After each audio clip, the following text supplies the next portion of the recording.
This is video part 2, History Chapter 3. Towards a settled life, archaeologists have found traces of huts or houses at present some sites. For instance, in Burza home, at present day it is in Kashmir. People built pit houses which were dug into the ground. Pit means a big hole inside the ground, and these were dug into the ground with steps leading into them. That means a big hole with the steps inside towards the house. These may have provided shelter in cold weather. Archaeologists have also found cooking hearths both inside and outside the huts, which suggests that depending on weather, people could cook for either indoors or outdoors. Moving on with the next paragraph, we have draw a pit house. Stone tools have been found from many sites as well. People of these are different from the earlier Paleolithic tools, and that is why they are called Neolithic. These include tools that were polished to give a fine cutting edge, and mortars and pestles used for grinding grain and other plant produce.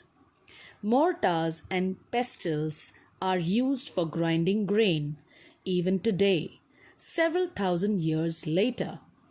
At the same time, tools of the Paleolithic types continued to be made and used, and remember, some tools were also made of bone. Now look what is there down. You can see some stone tools. Compare these with the tools which are shown on page 13. That means chapter 2. Now can you see any similarities or differences? Look, page 13 in front of you. Some of these stone tools were used to cut meat and bone and scrap the bark from trees and hides of the animal skins. Other tools were used to chop wood, which was used as firewood. Wood was also used to make huts and tools. Many kinds of earthen pots have also been found. Now, earthen means regarding mud. It means a mud pot. These were sometimes decorated and were used for storing things. Students, you can very well see I have a earthen tray, a tray of mud, but it is painted from inside as well as from the outside corners. See? And I have stored and put my jewelry, my daily wear material stuff inside this, and I've used this as a form of storage. It is a beautiful mud tray and painted inside and out. Same way, many kinds of the earthen pots have also been found.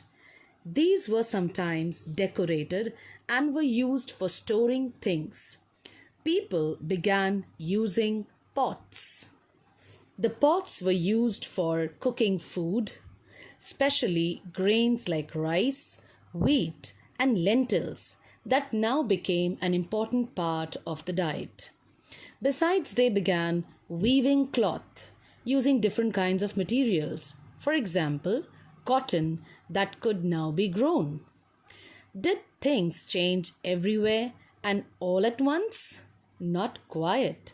In many areas, men and women still continued to hunt and gather food, and elsewhere, people adopted farming and herding slowly over several thousand years.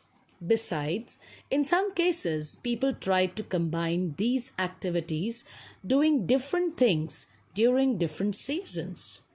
Now look at a picture I'm showing you here. It is showing me one pot. What do you think could have been stored in this jar? Moving on with the next paragraph, we have what about other customs and practices? Archaeology does not tell us directly about these. scholars have studied the lives of present day farmers who practice simple agriculture. They have also studied the lives of herders. Many of these farmers and herders live in groups called tribes. Scholars find that they follow certain customs and practices that may have existed earlier as well. Now, I can see a paragraph in yellow. Yes, the paragraph tells me the word tribes. Usually, 2 to 3 generations live together in small settlements or villages. Most families are related to one another, and groups of such families form a tribe. Members of the tribe follow occupations such as hunting, gathering, farming, herding, and fishing. Usually, women do most of the agricultural work, including preparing the ground, sowing the seeds, looking after the growing plants, and harvesting grains. Children often look after plants, driving away animals and birds that might eat them. Women also thresh, husk, and grind the grains. Men usually lead large herds of animals in search of pastures. Now, pastures are green farmlands. Now, children often look after small flocks. The cleaning of animals and milking is done by both men and women. Both women and men make pots. They make baskets, tools, and huts. They also take part in singing, dancing, and decorating their huts. Some men are regarded as leaders. They may be old and experienced, or young, brave warriors or priests. Old women are respected for their wisdom and experience. Tribes have rich and unique cultural traditions, including their own language, music, stories, and paintings. They also have their own gods and goddesses. What makes tribe different from many other societies? You will be studying about this, that land, forests, grasslands, and water are regarded as the wealth of the entire tribe, and everybody shares and uses these together. There are no sharp differences between the rich and the poor. Look at the question down. Make a list of all the activities performed by men in tribal societies. What do women do? It's a good question to think about. Are there any other activities that are done by both men and women? Moving on to the next paragraph. It tells me a closer look. A. Living and dying in Mehergarh. Look what is written in red. Find Mehergarh on map 2, which is on page 14. Look, students, I have opened page 14. And there's a map here. And very well, I asked you, let's find out where is the Mehergarh. Yes, look at the pointer pointing out at the word Mehergarh. And it's a Neolithic site. You can see so many other Neolithic sites. Burzahom, Chirand, it is Mehagara, it is Mehergarh, Daujali Harding, Halal, and many other places. That is Payampally too. A view of this map by you in your own houses, you will really come to know, yes, exactly where is Mehergarh. So if you give a closer look in the map in your textbooks, you will really come to know where are these Neolithic sites. Yes, Mehergarh on page 14 we just now viewed. This site is located in a fertile plain near the Bolan Pass, which is one of the most important routes into Iran. Mehergarh was probably one of the places where women and men learned to grow barley and wheat and rear sheep and goats for the first time in this area. It is one of the earliest villages that we know about. Archaeologists who excavated the site found evidence of many kinds of animal bones from the earliest levels. These included bones of the wild animals such as the deer and the pig. In later levels, they found more bones of sheep and goat. And in still later levels, cattle bones are most common, suggesting that this was the animal that was generally kept by the people. Now look at the word here in yellow, village. One of the distinctive features of the village is that most people who live there are engaged in food production. Now I'm going to talk about the paragraph relating earlier and later levels. When the archaeologists are digging at an excavation site, how would they know which level is earlier and which is later? Look at the illustrations now. It has been defined very beautifully. Suppose people first start living on flat land, that is the layer 4. This is layer 4. Over the years, the surface will gradually rise because people discard waste material and generally stay and rebuild houses in the same place. After hundreds of years, this leads to the formation of a mound. Mound is like this, like a mountain. So when this mound is dug up, what is found from the layers of the mound is generally from a later time than what is found from the lower layer of the mound, which are older. These upper and lower layers are often referred to as levels. Look at layer 2, layer 3. Which and what do you think is the earliest level? Please think about this. Moving on again with Mehergarh, other finds at Mehergarh includes the remains of square or rectangular houses. Look at this picture here. Each house had 4 or more compartments, 1, 2, 3 and 4, some of which may have been used for storage. When people die, their relatives and friends generally pay respect to them. People look after them, perhaps in the belief that there is some form of life after death. So, burial is one such arrangement. Several burial sites have been found at Mehergarh. In one instance, the dead person was buried with goats, which were probably meant to serve as food in the next world. Now, in this picture, you can see a burial from Mehergarh.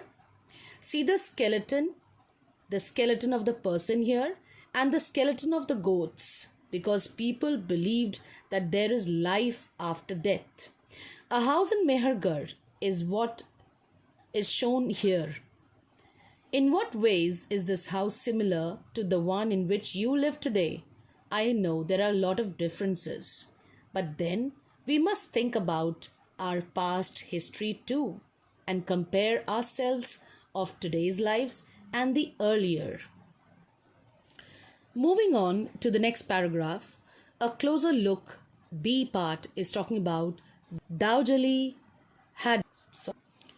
Find Dowdally Hadding on map 2, page 14.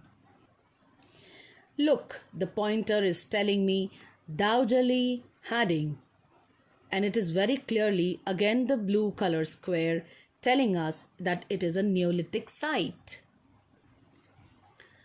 This is a site on the hills near the Brahmaputra Valley, close to the routes leading into China and Myanmar. Here stone tools including mortars and pestles have been found. These indicate that people were probably growing grain and preparing food from it. Other finds include jadeite, a stone that may have been brought from China. Also common are finds of tools made of fossil wood, ancient wood that has hardened into stone and pottery. Look at the paragraph telling me elsewhere as the title. Find Turkey in your atlas. I hope you know what's an atlas. An atlas is a book of maps, and everybody must be having some of the atlas in their houses. Look, students, what I've got for you. I was talking about the word atlas. And yes, this is a book of atlas. It has various kinds of map.